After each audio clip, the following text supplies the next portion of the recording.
Father said to the others, "Quickly, bring out the best robe and put it on him, and put a ring on his hand and sandals on his feet.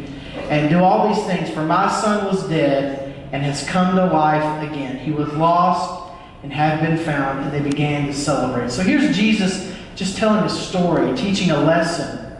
But here is a man dying on a cross, and he says, "Jesus, remember me when you come into your heaven." And Jesus says, "You'll be with me today, because I'm receiving you exactly the way you are. You don't have to get cleaned up. You don't have to change a lot of things. You can come to me exactly the way you are." And then Christ does the work in our hearts. Romans 5:8 says it this way, "But God demonstrates His own love toward us in that while we were yet sinners, Christ died for us." And so the promise that God gives to you and I in our understanding of salvation is He takes you exactly the way you are.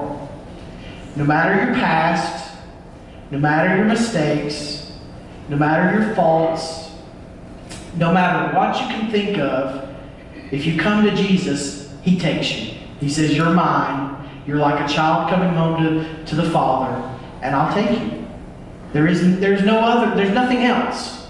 Sometimes that's hard for us to get over because some of us have bad decisions, things that haunt us, guilt.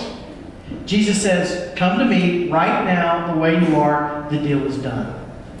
The promise of receiving Him as He was, the power of forgiveness. The second promise is this, the promise of taking Him where He could not go on His own. The promise of taking Him where He could not go on His own. "Today you will be with me in paradise." The story that came to mind this weekend as I was thinking about this, and I think I've shared this story before, is there's a father-son team. They're called Team Hoyt, H-O-Y-T. You can Google them.